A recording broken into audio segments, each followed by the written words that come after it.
everyone, I am Jenica Maypi Cavinta, and I'm going to report about the LU factorization. LU factorization.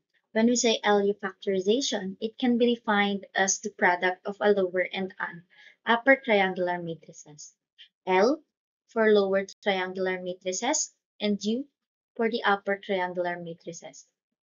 So let's have the given, which is the x sub 1 plus 2x sub 2 plus x sub 3 equals to x sub 1 plus 2x sub 2 minus x sub 3 equals 4, and x sub 1 equals, x sub 1 minus 2x sub 2 plus x sub 3 equals negative 2.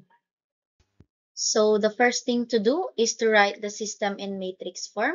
So we have the A equals 1, 2, 1, 1, 2, negative 1, and 1, negative 2, 1. And B, we have 2, 4, and negative 2. So the next thing to do is to compute the LU factorization and solve the system. So we have the L, which is the lower triangular matrices. Pag meron tayong L, lagi pong ganito yung format niya. So, 1 yung 1, 1, 1, then 0, 0, 0. Parang yung slanting na to, 1 lahat, then ito ay 0. Then, how about the other 3? So, yung tatlo po, na ito, at saka ito, yan po yung hahanapin natin or yung i-compute natin. So, that is the lower triangular matrices. Now, let's start with the coefficient matrix A. So we have A is equal to 1, 2, 1, 1, 2, negative 1, 1, negative 2, and 1. Then, gagawin na po kasi nating 0, yung first one, yung may asterisk kanina, dun sa L natin, which is this part. So, naglagay ako dito ng R2 minus R1. So, this one. Yung R2 natin, ima-minus natin sa R1. So, we will get 1 minus 1 is 0, 2 minus 2 is 0, and negative 1 minus 1 is 2. So we have, ikakopy lang natin yung first row, which is the 1 to 1. Then this row, the 1 minus 1 is 0, 2 minus 2 is 0, and negative 1 minus 1 is negative 2. Then yung third row, ikakopy lang din natin, which is 1, negative 2, and 1.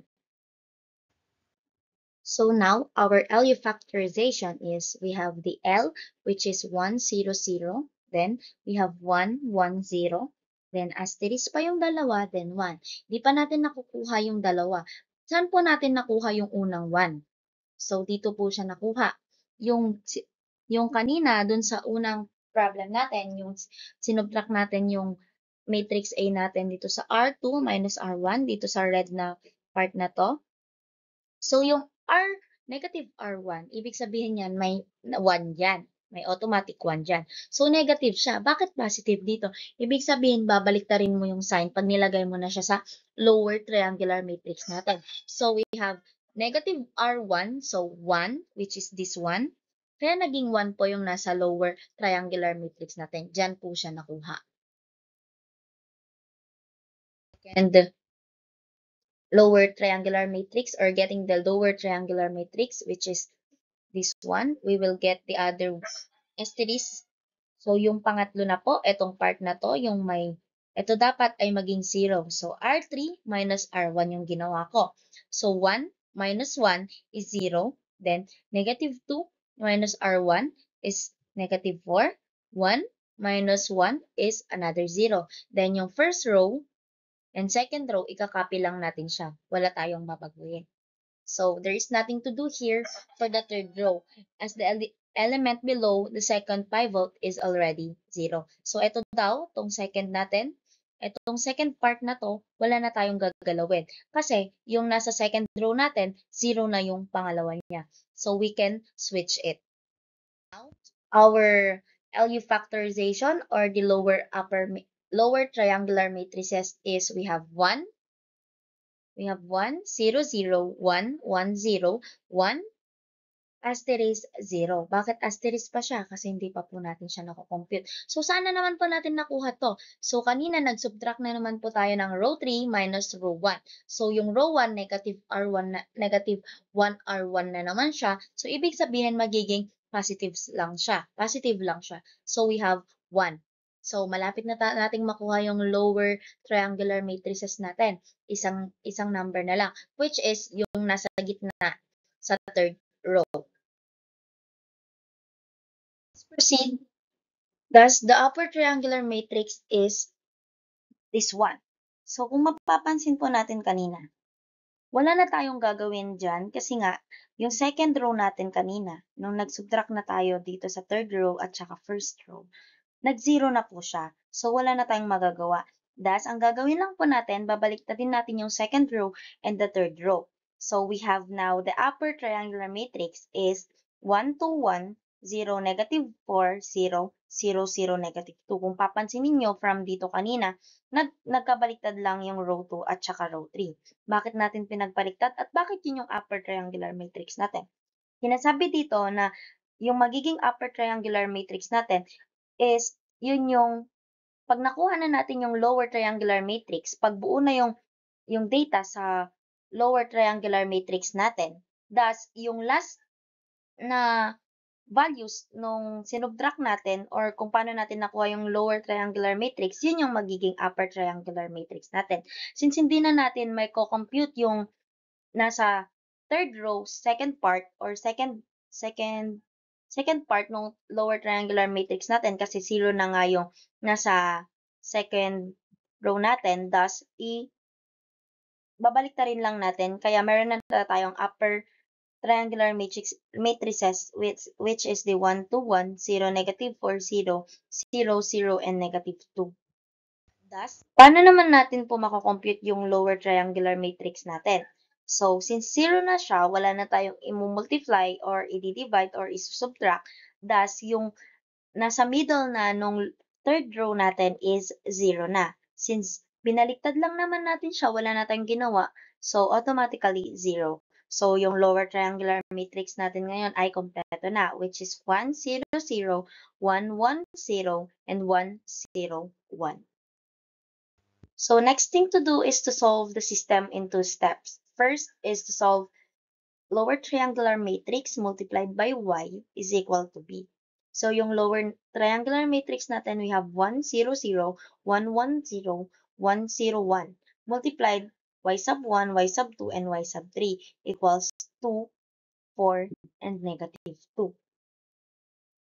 So now let's solve for the system. So as you can see, our y1 is equal to 2. Paano nangyari po yun? So, this one, y sub 1, ito, 1y sub 1, parang ganun, 1y sub 1 equals 2. So, automatically, may 1 dyan is equal to 2. So, matik, yung y sub 1 natin is 2. Y sub 2 natin, we have y sub 1, which is this one. Itong 1 kanina, y sub 1. Y sub 1 lahat to, y sub 2 to, and y sub 3 to. So, let's have 1y sub 1 plus itong 2 natin, y sub 2 kasi meron din tayong 1 dyan. So, automatically, yung y sub 2 natin ay merong value din. So, lalagyan din natin y sub 2 equals 4, which is itong 4 na to. So, we have y sub 1 natin kanina, ito siya. Isa-substitute lang natin yung value nitong y sub 1 dito. Then, plus y sub 2 kasi hindi pa natin nakukuha yung value ng y sub 2 equals 4. Then, yung 2 plus y sub 2 equals 4 na siya. Then, y sub 2 is equals 2. Paano nangyari po yun? Itra-transpose lang natin tong 2 dito. So, magiging negative 2 siya. So, etong part na to, itra-transpose natin siya dito. Kaya magiging minus 2. Minus 2 siya dito. So, thus, 4 minus 2 is 2. Next, we have the y sub 3. So, we have y sub 3. Ito yung meron. We have the first column, which is the y sub 1, plus, wala tayo sa second column, plus y sub 3, which is yung pangatlong column, equals negative 2. Ito po siya, negative 2. Then, we have substitute the y sub 1 kasi meron na tayong value ng y sub 1 plus y sub 3, wala tayong value, then equals negative 2.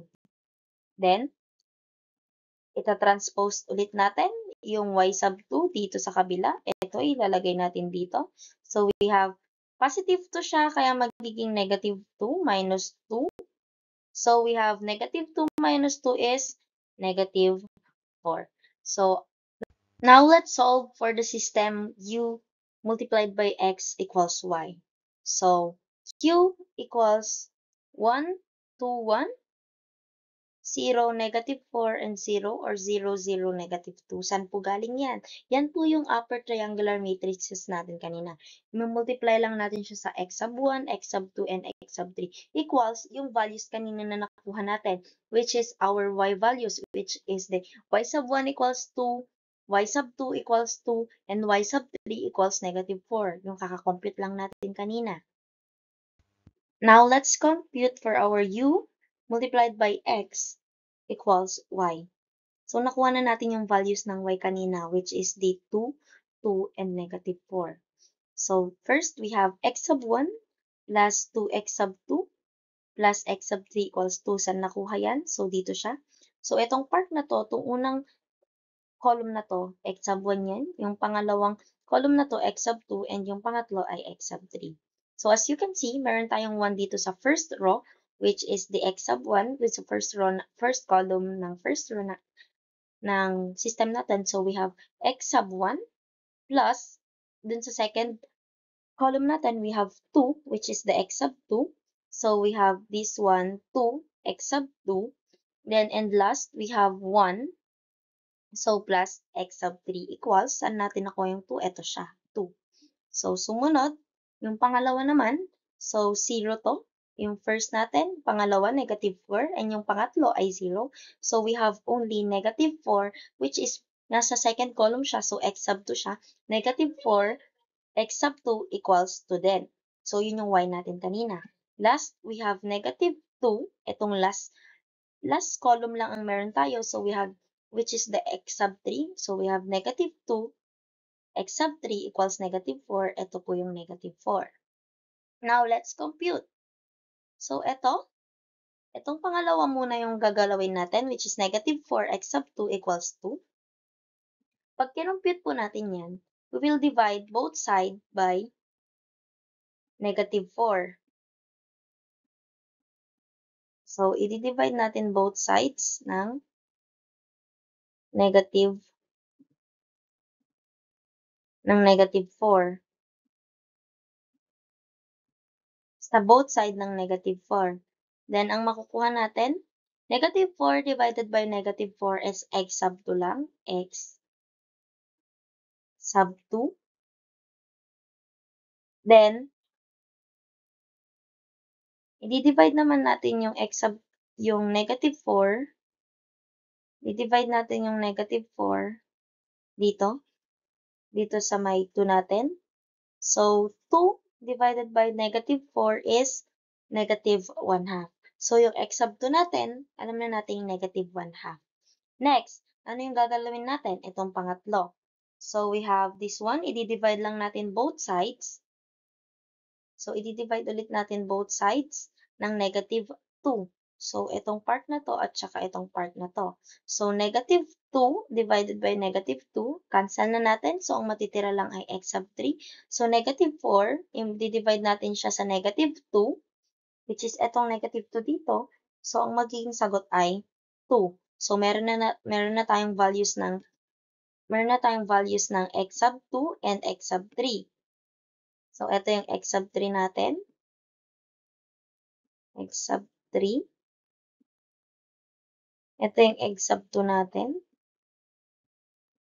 X sub 2. Kung may sulat. Basta ito 3. Now, let's proceed.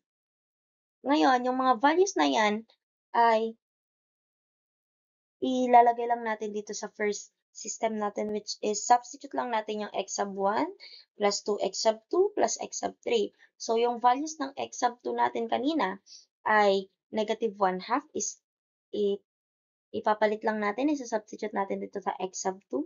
Then plus yung x sub 3 natin which is the 2. So pag sinubstitute natin yan, magkaroon na tayo ng x sub 1 plus 2 multiplied by negative 1 half plus 2. Ang magiging sagot natin ay 1. Thus, the solution to the system of equation is x sub 1, yung kakakuha lang natin kanina, equals 1. X sub 2 equals negative 1 half, and x sub 3 equals 2. So that's all for the LU factorization. Thank you and God bless.